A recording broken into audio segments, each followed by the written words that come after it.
Hey, it's NPR's Book of the Day. I'm Andrew Limbaugh. There's a real dark dynamic laid out in historian Margot Canaday's new book, Queer Career, Sexuality and Work in Modern America.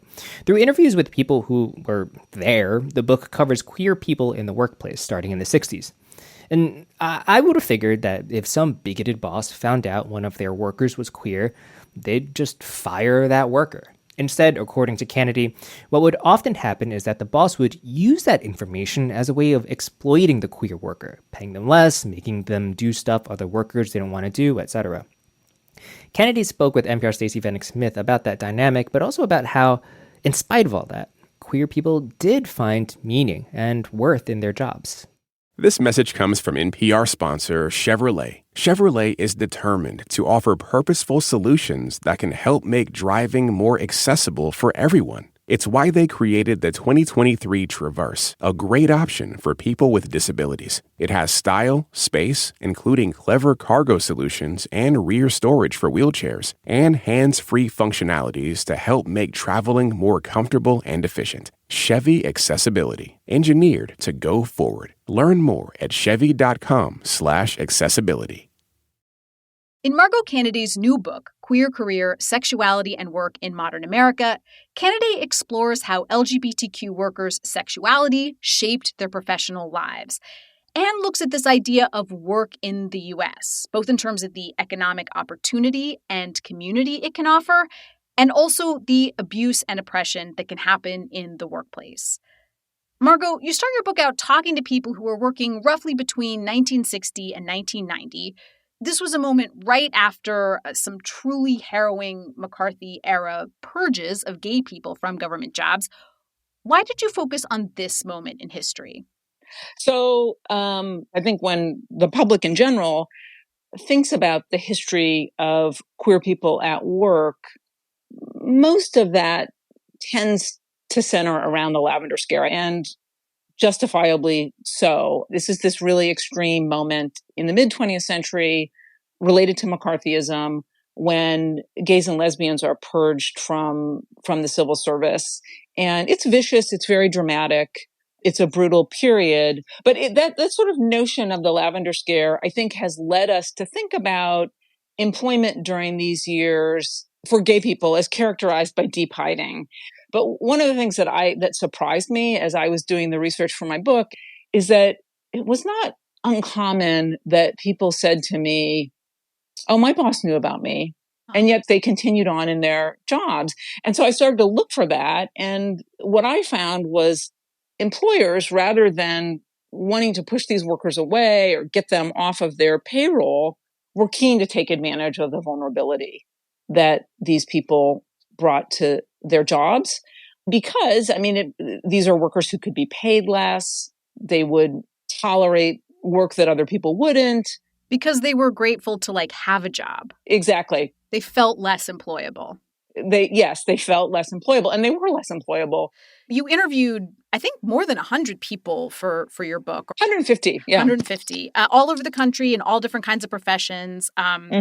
There's one clip that you did pull of a man talking about his career. Do you mind kind of setting this quote up and talking about why you picked it, why this one spoke to you? So this is a man who worked for Eastern Airlines. His homosexuality was discovered by Eastern Airlines fairly early on, and he expected to be fired and wasn't, but he knew it changed how he moved through the company, and he kept a position as a customer service representative rather than moving up in the company and having a cup of coffee or something with my informant and basically asking him, why are you still in this job? Don't you want anything more? And his answer to me was so powerful. What are your plans for the future? And I said, I'm happy in what I do, and I'm not a big achiever like my brother is, and, I'm satisfied. It made me feel bad to say that because I wasn't, I wanted more, but I didn't feel like I could have more, as a gay man. I've always felt like people in our community have to curb themselves in so many ways. I mean, that is, to me, I think, one of the strongest themes that came through. So many people said that. They talked about curbed ambition and setting their sights lower and not pushing up the ladder because it was a risk. So if the higher up you went in the ladder, is it that you became more visible? Going up the ladder, getting a promotion, why did that make people more vulnerable? Well, I think there are a few things going on. I mean, one is simply, for the jobs that require security clearance. Actually, it's fascinating. My partner Rachel went through that in the 80s. She was a staffer on Capitol Hill, and she needed a security clearance for an investigation the congressman was working on, and she put in her application for the security clearance. Didn't think anything of it. She got a phone call from the Department of Defense one day saying, you need to come over for this interview. And she, sat down, and these DOD investigators said, we've learned that you have homosexual tendencies. What do you want to tell us about that? Oh my God. And she just kept saying, oh, I'm just a normal girl. I'm just a normal girl. I'm just a normal girl. She's completely flipped out. And she went back to her office and immediately, went to see her congressman and came out to him and said, do you need me to resign my position? And fortunately, he said no, and he was supportive. I talked to other people in the course of my research who the congressperson they worked to said, yeah, get your stuff and get out. Well, it seemed like a lot of what you were talking about in the book sounded very familiar to me in terms of discrimination at work, race discrimination, gender discrimination. But it's a little different in that there's this aspect of secrecy and hiding. I suppose I thought that would mean it would be easier, right? Because you just don't talk about your sexuality and you don't have to deal with the discrimination at work. But that really was not the case. I think, queerness is a lot more visible than we often acknowledge. And not only because there is, for some people, an association between being gay and gender nonconformity, but if you think about certain moments historically, for example, in the mid-20th century, marital rates were so high that not being married past a certain age was itself a sign that there was something unusual and perhaps queer about you. And you talked to people who did get married or had like a marital arrangement in order to deal with that. Yeah. One man, he said to me, this was like putting on my tie and catching the early train into New York. It was just part of being an ambitious man. But my favorite story about the marital imperative was a guy I heard about who was an advertising executive in the 1960s in New York as kind of a Mad Men sort of setting. He was on track to be a named partner of the agency, and he was living a kind of active gay life on the side in Greenwich Village. His partners in the advertising agency said, before we can name you as a partner, we just need you to get married. And they used a headhunter to find him a wife, which is hilarious. Yeah. And she herself was an advertising executive at a rival agency. So.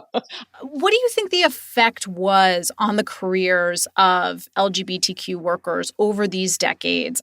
One thing that I think is important is work as a site of exploitation and vulnerability.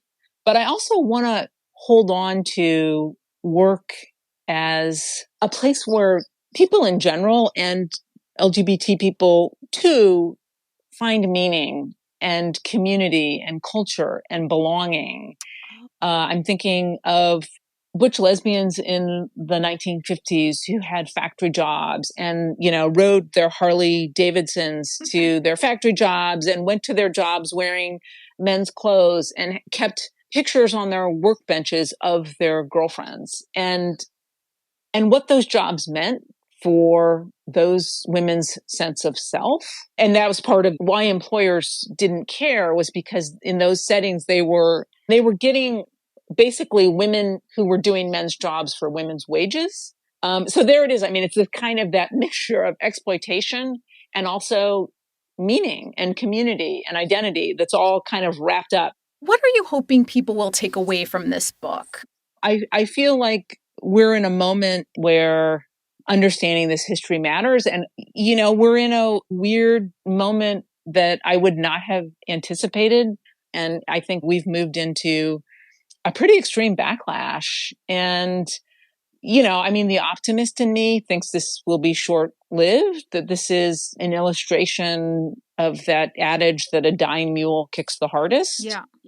It's funny. I think, I don't know. I feel like my book matters more than I thought it would 5 years ago. Yeah. when I was writing it, and I was like, this is like, whatever. We're post-gay. It's like, who's going to care about this? But I care because I care about history. But I don't know. It's really hard to process what it all means. Margot Canaday, author of Queer Career. Thank you. Thank you so much for having me.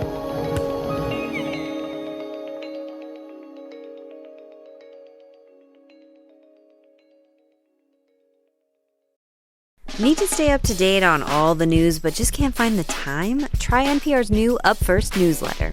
You'll get important stories, critical developments on breaking news, and perspectives on hot topics that you're totally free to pass off as your own. Sign up at npr.org/upfirstnewsletter.